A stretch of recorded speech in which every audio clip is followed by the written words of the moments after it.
Bonjour à tous, capsule juridique numéro 153 du 12 avril 2023. Je vais vous parler aujourd'hui des USA, de l'Italie, de l'Allemagne et de la Suisse. Aux USA tout d'abord, on apprenait samedi que le gouverneur Andrew Cuomo, qui est donc le gouverneur de New York, qui était en fonction au moment où la crise Covid a éclaté, fait à présent l'objet de nouvelles, dit-on, poursuites judiciaires. Donc il faut en déduire qu'il y a contre lui d'autres poursuites antérieures que j'ignorais. Alors, l'article cite ensuite lui-même une autre source que je vous lis à mon tour. Je cite. L'ancien gouverneur de New York, Andrew Cuomo, fait l'objet d'une nouvelle action en justice concernant les décès survenus dans les maisons de retraite de l'État pendant la pandémie de Covid-19, le plaignant affirmant que l'orgueil de M. Cuomo et sa cupidité sans bornes ont conduit à des décès inutiles. Le plaignant affirme que M. Cuomo et d'autres hauts fonctionnaires ont fait preuve d'une indifférence délibérée à l'égard des résidents des maisons de retraite et ont causé 15 000 décès évitables dus à la pandémie de Covid-19, rapporte le New York Post. La plainte a été déposée par Sean Newman devant le tribunal fédéral de district de Brooklyn. M. Newman est marié à Mme Janice Dean, qui travaille pour Fox News Channel en tant que météorologue, et les parents de M. Newman sont décédés au début de l'année 2020 dans des maisons de retraite de l'État au moment de l'épidémie de Covid-19. M. Cuomo, donc le gouverneur, a été au centre d'un scandale concernant la gestion des maisons de retraite par l'État au début de la pandémie. La controverse portait sur un décret de l'État qui exigeait que les maisons de retraite accueillent les patients qui avaient été traités pour le Covid-19. Cette politique a été annulée par la suite, mais elle a refait surface en 2021 lorsque le procureur général, une certaine Laetitia James, a annoncé que le nombre de décès avait été sous-estimé de près de 50%. Cuomo démissionnera plus tard à la suite d'allégations d'inconduite sexuelle sans rapport avec cette affaire. La nouvelle action en justice allègue ce qui suit. Le gouverneur Cuomo n'est pas le seul à avoir commis des abus sexuels. Ce n'est pas seulement l'orgueil du gouverneur Cuomo qui a conduit à des milliers de morts inutiles, mais aussi sa cupidité sans bornes. Fin de citation. Affaire à suivre, et je rappelle que ce monsieur Cuomo était précisément le gouverneur qui avait dit que dans les maisons de retraite, le Covid allait se répandre comme un feu de broussailles. Et ce qui est malheureusement arrivé. Aux USA toujours, un tribunal de Caroline du Nord ordonne à l'entreprise Merck de produire toutes les bases de données concernant les effets secondaires du Gardasil. Vous connaissez le Gardasil, c'est ce vaccin qui est censé combattre le papillomavirus, ce même vaccin pour lequel les pouvoirs publics en France commencent aussi à faire un battage médiatique important, censé protéger le cancer du col de l'utérus, ce qui est très critiqué par certains scientifiques. Il est aussi conseillé par certains pour les garçons. Alors, l'information de cette procédure vient du site de Children's Health Defense, encore eux, dans un article du 3 avril. La décision elle-même date du 20 mars dernier. L'article de Children's Health Defense dit notamment ceci. Alors c'est un peu long, mais je vous le lis parce que c'est intéressant. Je cite. Dans son ordonnance du 20 mars, le juge de district a déclaré, je cite l'article qui cite le jugement, l'ordonnance, les plaignants et leurs experts devraient avoir la même possibilité que Merck d'examiner et d'analyser l'ensemble des données. Jusqu'à présent, Merck a refusé de mettre l'ensemble des bases de données à la disposition des avocats des plaignants. Gardasil est un vaccin très répandu, administré aux adolescents et aux jeunes adultes avant qu'ils ne soient sexuellement actifs, afin de les protéger contre les infections à papillomavirus qui peuvent être transmises sexuellement plus tard dans la vie. Les infections à papillomavirus peuvent conduire au développement d'un cancer du col de l'utérus. Toutefois, la plupart des infections sont bénignes et disparaissent d'elles-mêmes. Le cabinet Wisner-Baum et Robert Kennedy Jr., président en congé de Children's Health Defense, ont intenté plus d'une vingtaine d'actions en justice au nom des jeunes blessés par le Gardasil, alléguant que Merck, donc le laboratoire, avait sciemment et frauduleusement dissimulé les risques du vaccin. Ces actions en justice font partie des plus de 80 actions en cours dans le système judiciaire fédéral, et ce nombre devrait augmenter. En août 2022, un groupe de juges a regroupé les actions en justice dans une seule salle d'audience fédérale. Parmi les effets caractéristiques observés après la vaccination contre le papillomavirus, qui affectent un certain nombre de plaignants, figurent des maladies auto-immunes et neurologiques invalidantes à vie, telles que le syndrome de tachycardie orthostatique posturale, la fibromyalgie et l'encéphalomyélite myalgique ou syndrome de fatigue chronique, a rapporté le Defender.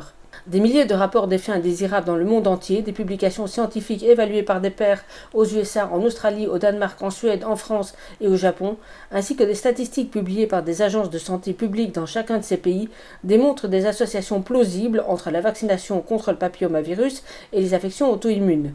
Merck maintient qu'il n'y a pas de signal de sécurité dans les données concernant les maladies auto-immunes. Les plaignants allèguent que Merck a avancé cet argument en ne tenant pas compte des rapports.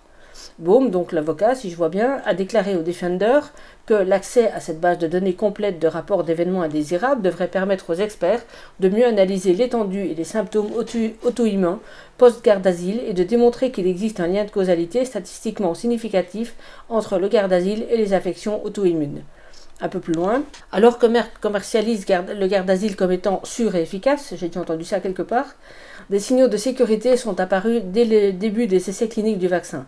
Cependant, la FDA des États-Unis a accordé au vaccin une autorisation de mise sur le marché accélérée, j'ai déjà aussi entendu ça quelque part, après un processus d'examen de 6 mois seulement. Tiens. En 2006, le garde d'asile a été homologué aux États-Unis et en Europe, mais en l'espace de quelques années, des rapports faisant état d'effets indésirables graves sont apparus, d'abord dans les médias, puis dans les revues spécialisées. En 2013, le garde d'asile était responsable aux USA de 3/5 de toutes les réactions graves au vaccin signalées chez les jeunes femmes de moins de 30 ans, y compris 64% des décès et 80% des cas d'invalidité permanente. De même, des taux disproportionnés d'effets indésirables ont été signalés en Australie, au Japon et dans d'autres pays européens à l'époque.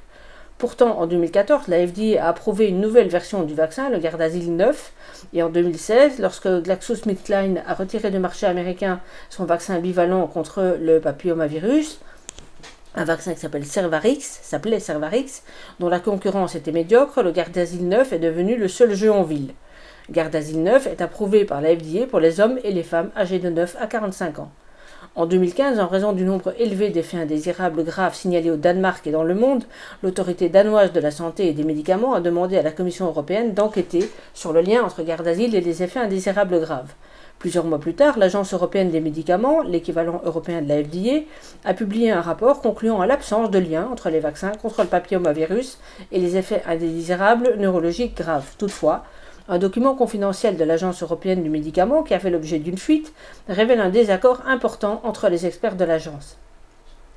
Un article publié dans le British Medical Journal, le BMJ, a également révélé que l'IEMA, donc l'agence européenne, avait fondé son évaluation sur des données et des analyses erronées fournies par les fabricants de vaccins, j'ai encore entendu ça quelque part, qu'elle avait rejeté des preuves irréfutables fournies par des chercheurs indépendants et un observatoire qui s'appelle l'observatoire d'Uppsala, et qu'elle avait demandé l'avis d'experts ayant des conflits d'intérêts financiers en violation de ses propres règles.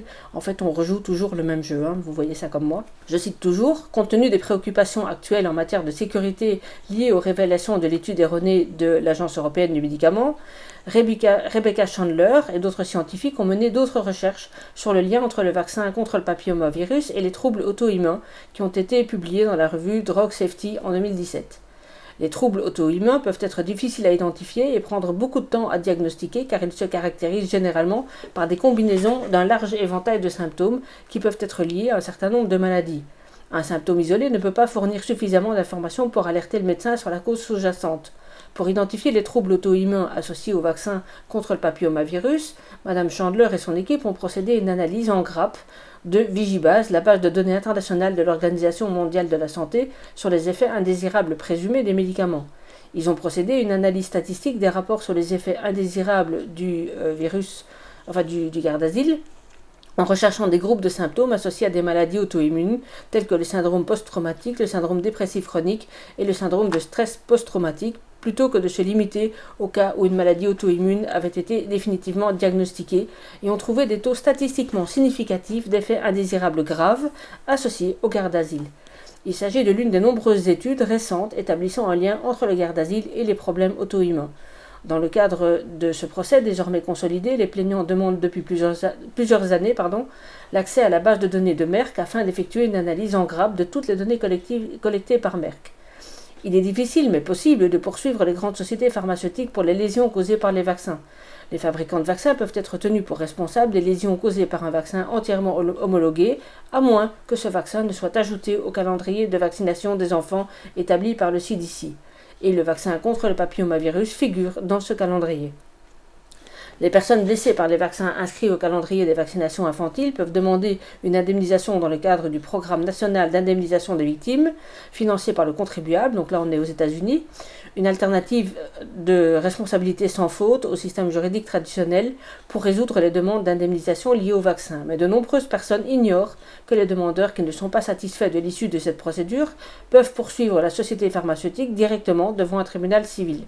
Monsieur Baum, donc l'avocat, a déclaré au journal The Defender que le système d'indemnisation dont je viens de vous parler avait versé plus de 70 millions de dollars à des personnes ayant fait des réclamations concernant le garde d'asile, mais qu'au cours des dernières années, il avait cessé d'effectuer des paiements pour les maladies auto-immunes sans explication.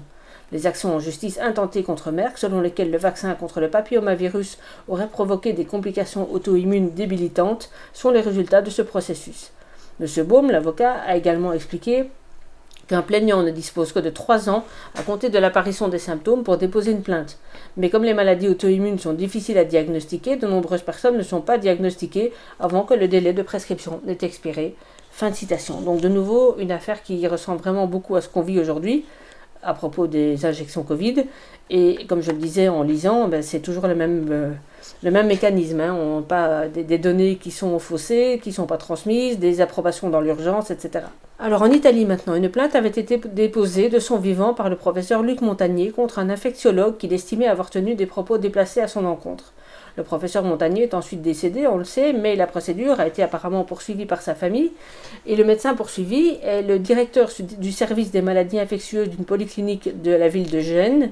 Et ce directeur a été condamné à payer 6 000 € à la famille de M. Montagnier. Il avait en effet affirmé que le professeur Montagnier était atteint de, je cite, démence sénile.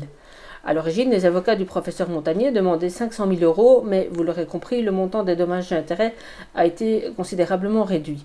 Et voici ce qu'indique l'article qui relaye l'information. Je cite. L'épisode remonte à août 2021, lorsqu'un débat à Sutri avec le maire de la ville et Vittorio Sgarbi, c'était l'époque des campagnes de vaccination et de l'opposition des non-vax, entre guillemets. Selon le juge, de telles expressions apparaissent indubitablement offensantes et portent atteinte à l'honneur et à la réputation du requérant, donc le professeur Montagnier, car elles visent à discréditer sa valeur en tant que personne. En l'espèce, les phrases du professeur Bassetti, donc ça c'est l'infectiologue poursuivi, indiscutablement adressées au professeur Montagnier, selon ce que l'on peut déduire du contenu global du discours, visaient à offenser personnellement le requérant en le dénigrant, non pas pour les théories qu'il défendait en matière de vaccin, mais pour sa condition humaine d'homme âgé. Donc, possibilité d'un appel par la famille du professeur Montagnier, du fait justement de cette réduction du dommage et intérêt. Je ne sais pas du tout ce qu'ils vont faire. Ce qui m'intéresse pour ma part, c'est le principe même de la condamnation, qui, je l'espère, sera suivi d'autres décisions du même genre en France et ailleurs. Et dans la suite de l'article, le médecin condamné protestait de son côté en disant que s'il avait lui-même lancé des procédures chaque fois qu'il avait été insulté, il serait millionnaire. Bon, ça c'est un propos que je lui laisse. Ensuite, en Allemagne, le Berliner Zeitung informe, et je lis car il n'y a rien à ajouter, c'est clair, net et précis, je cite, plus de 180 plaintes dans toute l'Allemagne pour les dommages causés par le vaccin Corona. Le premier procès va bientôt commencer. Les plaignants estiment avoir subi des dommages suite à leur vaccination Corona. Les plaintes sont dirigées contre les 4 fabricants. Selon des avocats, au moins 185 plaintes sont en cours dans toute l'Allemagne en raison de prétendus dommages, dit l'article, causés par les vaccins Corona. 2 cabinets d'avocats, Düsseldorf et Wiesbaden, représentent respectivement 135 et 50 cas, selon leurs propres informations. Les plaintes sont dirigées contre les 4 principaux fabricants des vaccins Covid-19. Le premier procès présumé doit avoir lieu le 28 avril devant le tribunal régional de Francfort. Le défendeur est le fabricant de vaccins BioNTech. La plaignante est une femme qui affirme avoir subi des dommages cardiaques suite à la vaccination Covid-19. Cette femme, qui selon son avocat exerce elle-même une profession médicale, souhaite rester inconnue. J'aurais dit anonyme plutôt. Chaque cas doit être jugé séparément ou un accord doit être trouvé. Le point crucial est la causalité. Y a-t-il un lien entre la vaccination et le dommage ? Selon les juristes et les médecins, cette question sera finalement tranchée par des experts. Le cabinet a reçu 3000 demandes de renseignements. Selon ses propres indications, le cabinet de Düsseldorf a reçu environ 3000 demandes qui se sont transformées en 810 mandats, dont 135 ont débouché sur des actions en justice. Le cabinet de Wiesbaden a fait état de son côté de 850 mandats et de 50 actions en justice. Là aussi, des centaines de cas ont été rejetés parce qu'ils n'avaient aucune chance d'aboutir. Selon les connaisseurs du secteur, ces 2 cabinets représentent la majorité des personnes souhaitant porter plainte. Les vaccins Covid-19 sont en principe soumis aux mêmes règles de responsabilité que les autres médicaments, par exemple en vertu de la législation sur les médicaments ou de la loi sur la responsabilité du fait des produits. Le fabricant peut être tenu pour responsable en cas d'erreur de production. Si par exemple le médicament est administré de manière incorrecte, la personne qui vaccine est responsable. L'avocat de Düsseldorf, maître Tobias Ulbrich, s'attend à une bataille d'experts si les tribunaux ne rendent pas d'emblée un jugement dissuasif, comme il l'a déclaré à l'agence de presse allemande. BioNTech souligne qu'à ce jour, dans aucun cas examiné par BioNTech, un lien de cause à effet n'a pu être établi entre les atteintes à la santé présentées et la vaccination par le vaccin. Nous prenons très au sérieux notre responsabilité en tant que fabricant de vaccins, a déclaré un porte-parole à la DPA, ça doit être je ne sais pas, la DPA, ça doit être une agence gouvernementale. Elle a ajouté que BioNTech examinait soigneusement chaque cas de réclamation à son encontre. La condition préalable serait toutefois que les avocats présentent suffisamment de documents. Lors de l'évaluation du cas, nous pouvons nous baser uniquement sur les faits médicaux pour évaluer s'il existe ou non un lien de cause à effet. C'est précisément ce qui fait malheureusement très souvent défaut. Donc ça, ce sont les propos du représentant de BioNTech. Fin de citation. Alors à ce stade, il est quasi certain que ça va déboucher sur des expertises, en tout cas pour certains des dossiers. Évidemment, je ne sais pas ce qu'il y a dedans et je ne suis pas spécialiste du droit médical, encore moins allemand. Mais ce qui est intéressant, c'est la quantité des plaintes évoquées et celles qui sont en file d'attente sans aucun doute, qui seront sans doute lancées ensuite. Alors logiquement, on devrait avoir la même chose à terme dans tous les pays, à court ou moyen terme. Donc les juges n'ont pas fini de travailler. Pour terminer, alors qu'aux USA, Biden a signé une loi qui met fin avec effet immédiat à l'urgence nationale liée au Covid en date du 10 avril, donc il y a 2 jours, en Suisse, on apprenait il y a 2-3 jours que l'Office fédéral de la santé publique a discrètement adapté sa recommandation concernant le vaccin. Désormais, elle dit explicitement qu'elle ne recommande plus la vaccination.